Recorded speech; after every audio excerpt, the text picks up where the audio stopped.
This is a Hope 1032 podcast.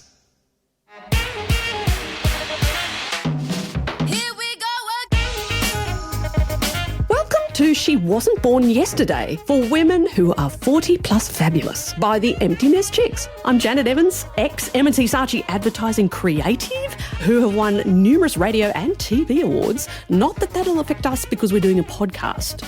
And I'm Dr. Amelia Haynes, who has been a medical doctor for 30 years and specialising in sexual health and mental health and relationships, and I'm generally a very useful human being. Well, we'll find out about that, but we are here to work together. People tell me on good authority that I am. Really? Yes, well, they never say that to me, so I think we're the perfect hosts for She Wasn't Born Yesterday.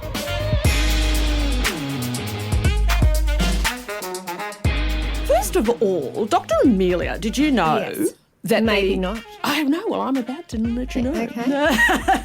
That the cosmetics and toiletries industry in Australia is currently worth around $8 billion. And of that, I actually spend $7 billion on my looks.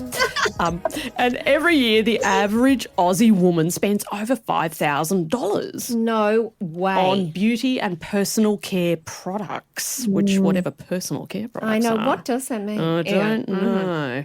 But all I do know is when we're 40 plus fabulous, we don't want to be mutton dressed as lamb. And so... to find out how to avoid that, today we're going to talk to someone who's amazing and 40 plus fabulous herself, and she is a professional hair and makeup artist. Her name is Michelle Dubé. Yay! Hi, Michelle. Hi, girl. How are you? Hello. It's good to see you. You too. It's just awesome. Michelle Dubé, you're a hair and makeup artist, but what does that actually involve? What does that mean? Okay, so I work predominantly with actors or TV presenters. I do a lot of commercial work. So basically, and I do a bit of red carpet and I do some personal, events and that kind of thing as well. So, and weddings, bridal. So really I do across the board. And what that means is basically just helping that person to feel their most beautiful. Wow. And I'm not about changing people. I don't want to, change the way people look. I just want to make everyone feel as beautiful as they possibly can in their own skin. This sounds like a beautiful reason to go to work, actually. Oh, gorgeous reason. You know what? I absolutely love it. I actually get so much energy from particularly doing private clients, if they've got a party or they've got something. I get so much energy from it. It's like my meditation. Active meditation. I love it. You're like their medication. So, Yeah, but so when you get a brief to work on, say, a commercial shoot or a film or a still shoot for celebrities or something like that, do you actually get a brief? Like they'll say to you, look, this character has to be this particular persona, therefore we need them to look like this? Or do you just come up with it yourself? It will totally depend on the job. So everything in makeup, like any creative industry, is a job-by-job basis, really. But I would say when I'm shooting for a commercial or something like that, I will definitely have a brief or a chat with the director or the producer prior. Or sometimes, sometimes it's not prior. Sometimes it's even on the date, which is why makeup artists carry those huge kits around, lugging them up and downstairs. Yes. Because we need to be prepared for everything, because all of a sudden they might say, oh, actually this person's really sweaty or this person's going to be, in the dirt or something. So we just need to be prepared. But mostly that's discussed beforehand. But yes, I would say most of the briefs at this current time for commercial work is just natural, everyday makeup. Wow. Well, I know from personal experience it takes me hours to get that natural look. But what does, for you, how do you interpret a natural look? How do you achieve it? Okay, so natural definitely isn't no makeup. But, there are lots of different interpretations. I mean, my natural could be very different. Someone might think Kim Kardashian natural. You know what I mean? Like you just can't say natural as a thing. But a beautiful natural makeup is like beautiful skin, highlighting the eyes, just highlighting the best features without a lot of contouring and a lot of changing of face structure through makeup. Yeah. So it's just basically enhancing what you have naturally. So I was going to say, I don't know about you, Janet. You seem to be, very interested, which of course I am, in Michelle's kind of professional life. But I feel like there are going to be a lot of people who are burning, listening, thinking, what are the kind of, let's say, 3 products that you just don't think any woman over 40 should be without. My mother was very big on eyebrows, but that's just my mother. So I was going to say, tell us the Michelle Dubé things a woman over 40 should not have in her dresser drawer. In her armoury.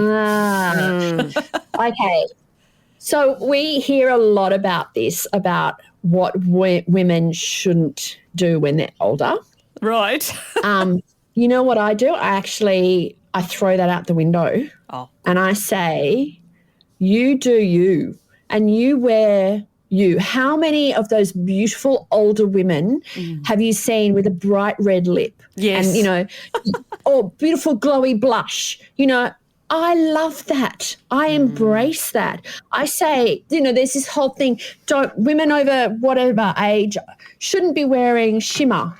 Well, I say I've got shimmer on today and I'm 55. So I blow that out the window and just say, no, we don't need rules. We just don't need those rules. And, a lot of women, I say most of the women that I do makeup for as my private clients will say, I can't wear a red lip. I can't wear a red lip.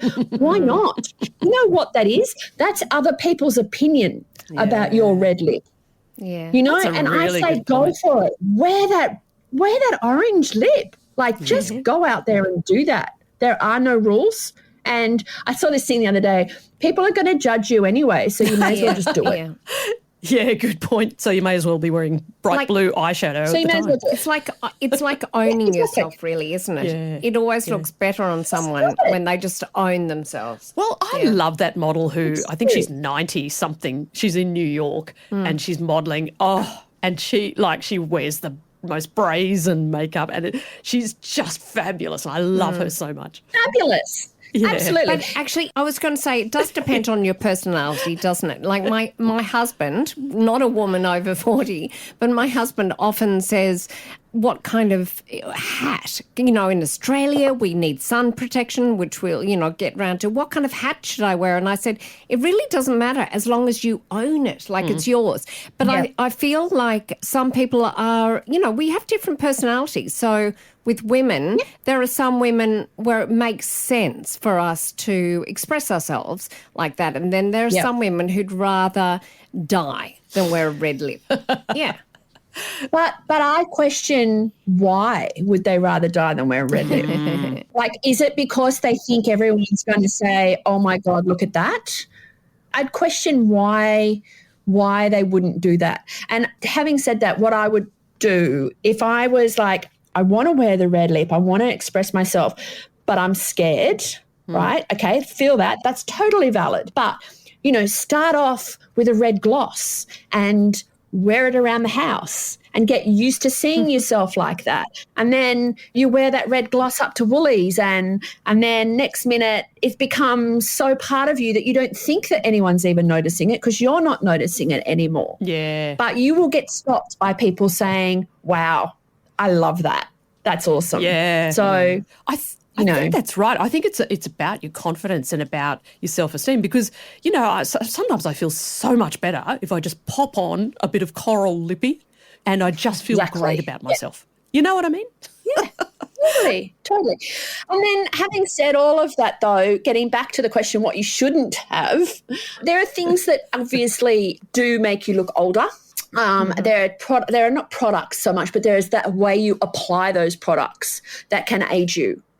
Which is probably more. Tell us. Yes. Okay.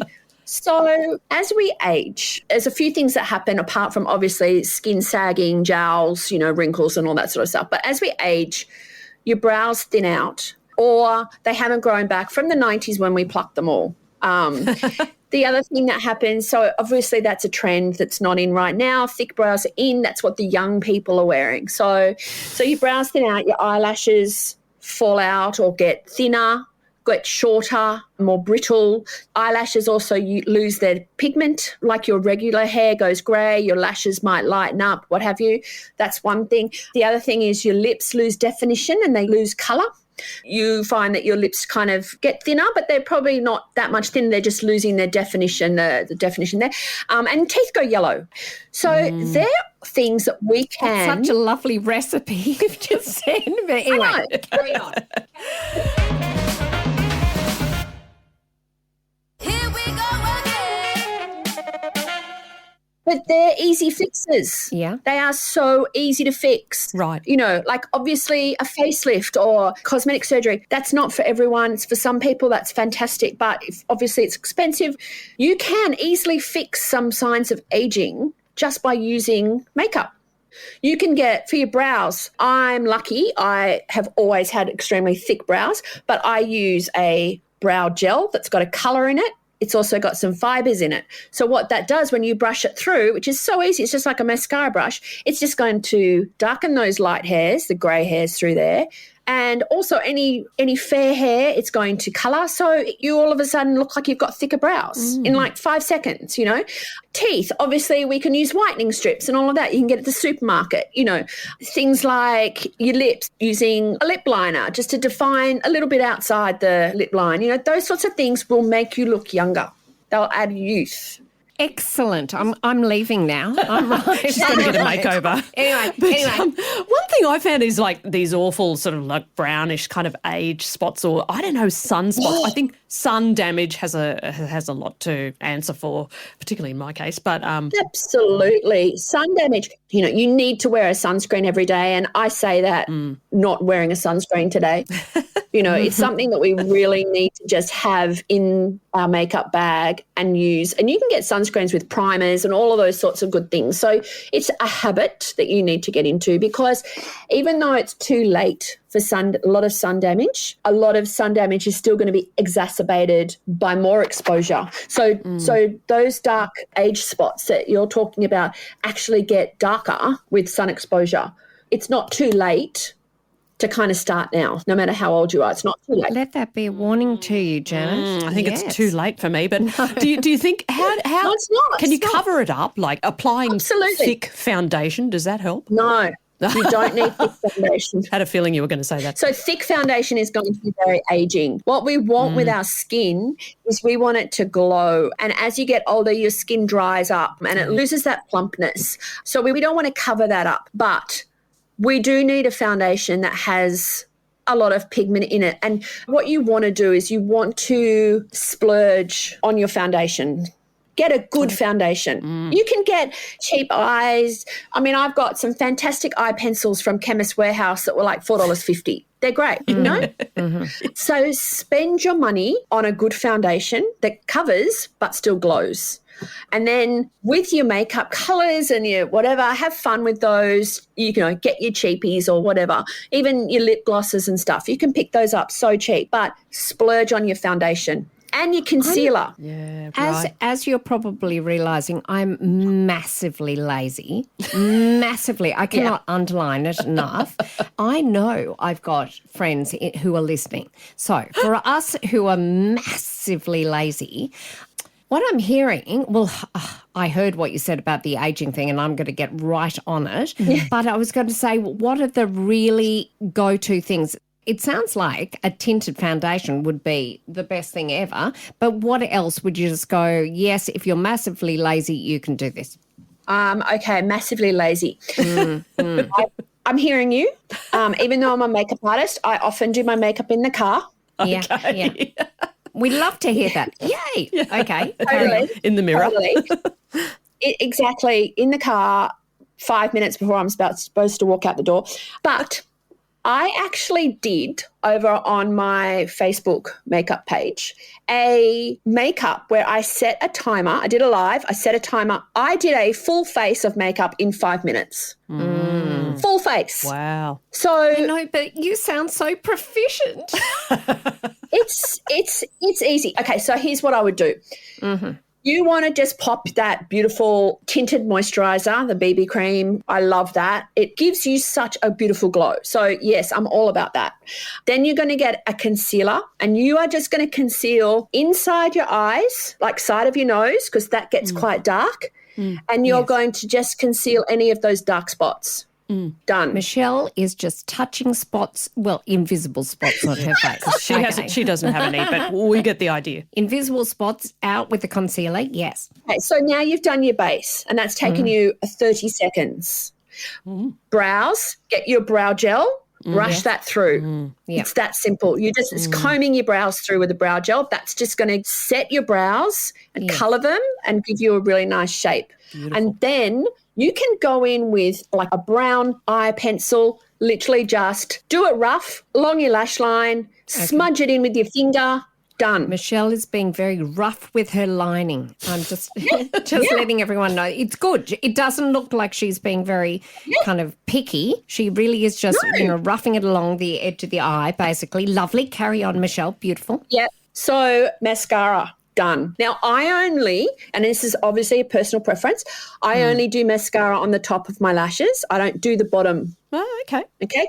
And that's personal preference, but I just feel like that opens my eyes and makes them brighter. If I'm doing a nice smoky eye, absolutely. Now, this brings me to one thing where I see is a big mistake for older women, because don't forget, 20 years ago when we were doing makeup is very different to what we're doing now. I mean, when I went to makeup school way, way, way back, the techniques were so ridiculous, like in the 80s. So we've moved on, but a lot of people's makeup techniques haven't. And you will often see something that's very aging, and women will get a black pencil and they will line a very thin, hard line underneath their eyes along their lower lash line.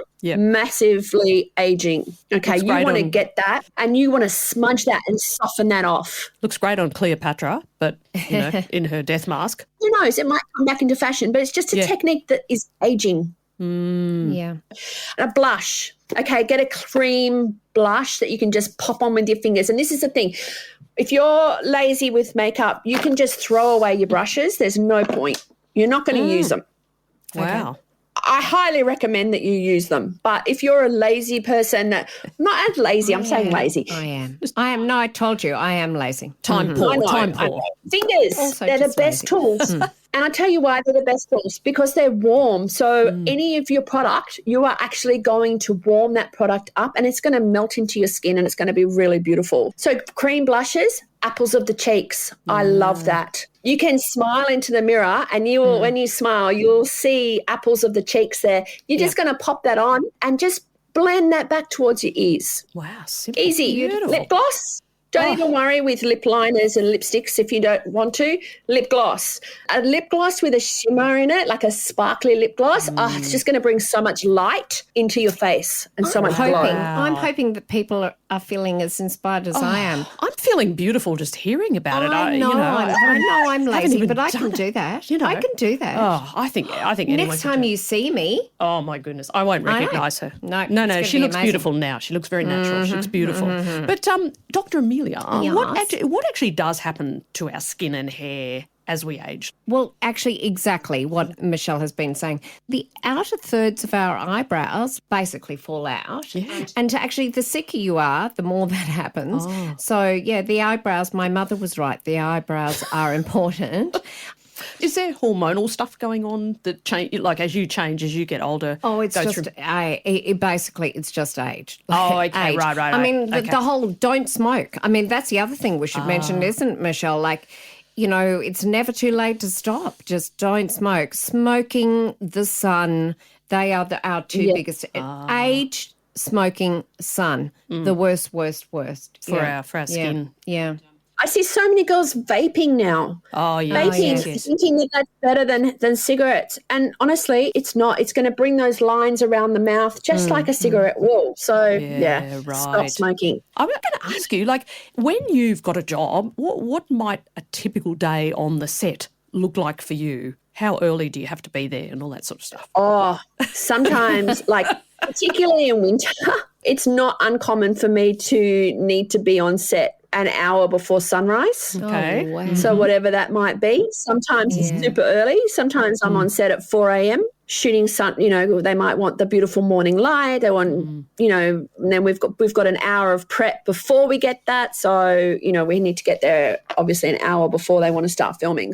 For me, it would be get up and get out the door. Usually most places when I work on a commercial or shoot will have catering. So I don't need to worry about breakfast or coffee or that. I can just literally get up, get out the door. So I'll have my kit already packed and in the car ready. When I get to set or a location, I will go in, introduce myself to everyone, obviously, and then I will set up. And that might take me 15, 20 minutes. I'll just quickly chat with the director, make sure there's nothing else I need to know. And by this time, usually the talent's arrived. And then I'll just get started. We've got an hour, sometimes less, sometimes more, just depending on the schedule. I'll get them all ready to be on camera. And then once they're on set, my job is basically just to stand by and just keep an eye on any stray hairs that might be blowing in the wind, or shine is a huge thing. Lighting is very, harsh. So if someone's a bit shiny, you pick that up. So I just make sure that all of that's fine. End of the day, I'll obviously pack up. Then I have to wash and clean my kit. So I need to wash every brush, leave it out to dry. I give them all a deep wash after every job, and that's it. That's me. And so how would the makeup for like a celebrity or someone being shot vary from just, a natural makeup for someone who's just going to an event or something like that? How would it vary being on set, you mean? Like in the lights and all that sort of thing. Does it make any difference? Back in the day, people wore a lot more makeup. I remember seeing a weatherman on set with like inch-thick makeup.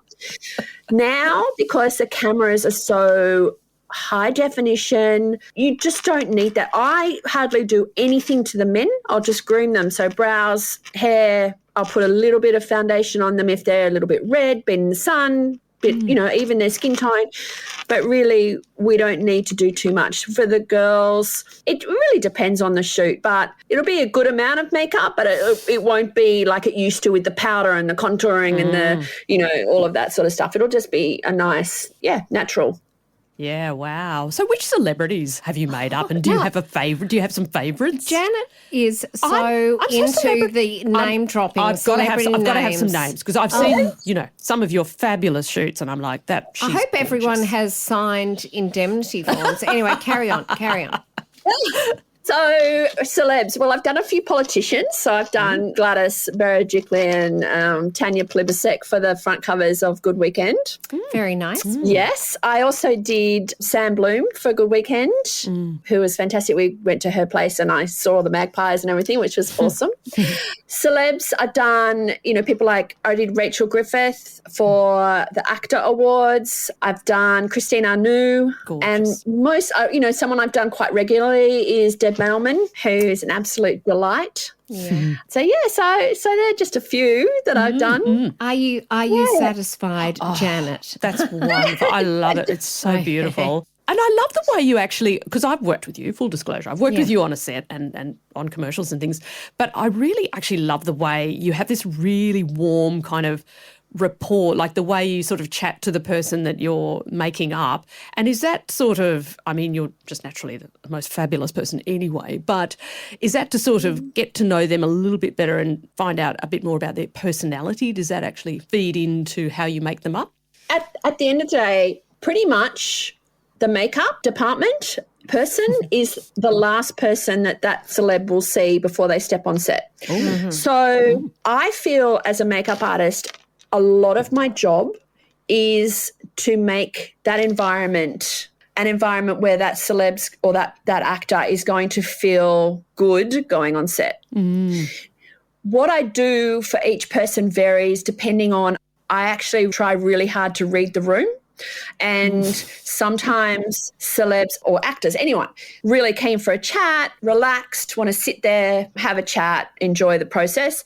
Other times they're learning lines, they're reading what they need to do. So they don't want a small talk. They don't want to chat. They just want you to do your job and get them out of there, So it's really just looking at the environment. And I'll start off obviously very happy and friendly and chatty, but you can pick up very quickly whether they're in for a chat and a relax or whether they just want to get in and get out. And if they want to get in and get out, they're going to get extremely frustrated with you if you're fluffing around. Right. You're blending the same spot 100 times or you just get in, you do your job and you finish. Other times you might have an hour and a half and everyone's in a really jovial mood. You've got music playing and it's a fun environment. So it really depends on reading the room. But my job is to make sure that when those people leave your chair, they're happy and they're comfortable and confident. They're feeling confident. Yeah. That's what I could hear. Yeah. Yes, they're feeling confident. Have you ever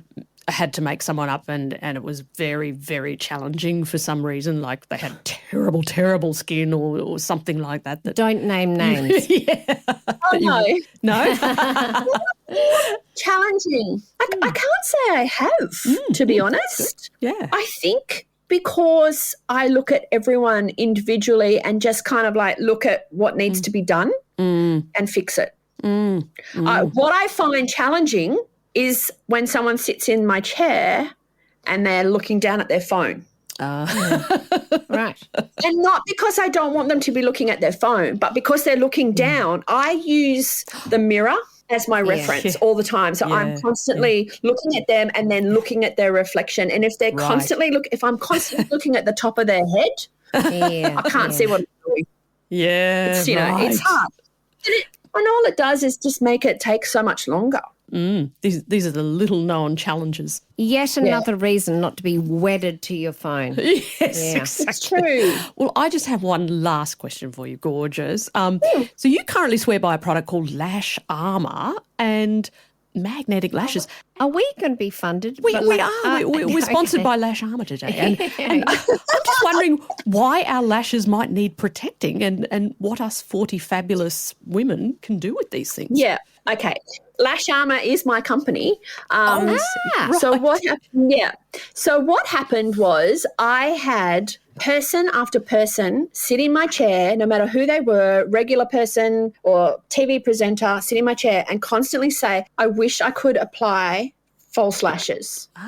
And the last time that happened was a TV presenter who sometimes, and with COVID, this did change. Sometimes people get called for jobs and they have to do their own hair and makeup. Yeah. And that's becoming, more and more common. Not that common, but common enough. So she said to me, I wish I could apply my own lashes. And I went, I hear this all the time. There has to be a better way. Yeah. So I started looking into it. I wanted lashes that were for women our age who don't want those huge Bambi lashes, who don't want to spend a fortune on extensions, because I have a friend who is doing $80 every 3 weeks on extensions, but who want to still feel pretty. And I think as an older woman, it is hard to feel pretty. I look at my daughter who's 21, who is stunning, and I feel so unpretty next to her, when I go out. It's harder to feel pretty because we look, when I was young, I'd put a white T-shirt and a pair of jeans on, throw my hair in a messy bun, bit of mascara, lip gloss, done. I'd look great. But it's not the case now. We need to work that little bit harder to feel pretty. And I know when I go out, I look at my face and I pick it apart. Oh, my God, that wrinkle in between my brows, my jowls are going to go down, blah, blah, blah. Do you know what, though? Putting on a nice eyelash makes you feel so pretty. So that was my goal. I wanted older women to be able to feel pretty. So I started investigating and I found some lashes that are light, fluffy, clear band. You can put them on with a clear liner and it actually transforms the way you feel. Wow. And so I'm a massive fan of it. So I called it Lash Armor because it's brilliant. our armor all the lashes are named after affirmations because I've got I am beautiful, I am powerful, I am free, all of these affirmations, and they're all printed on the boxes. So when you look at that box, you're all constantly reminded that you are beautiful, you are powerful. So really I started it to make women feel pretty and to really empower women to feel beautiful. Wow. This is not easy. Wow. It's not easy, but that is a lovely inspiration. What an awesome story. Oh, well, Michelle Dubé, we have had the most beautiful time talking with you today. We feel so glamorous.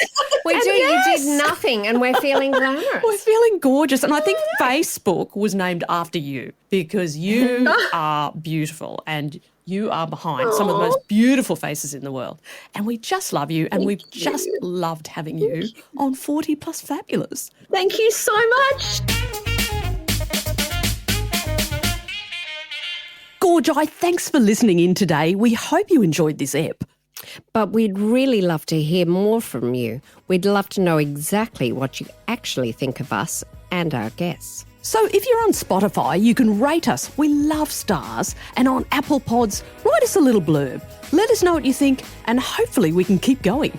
Apple loves their algorithms and we love you. So thanks for listening. We really enjoy your company. See you next week on She Wasn't Born Yesterday.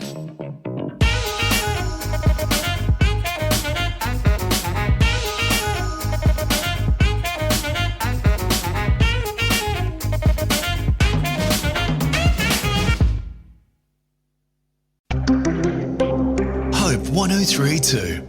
Thanks for listening.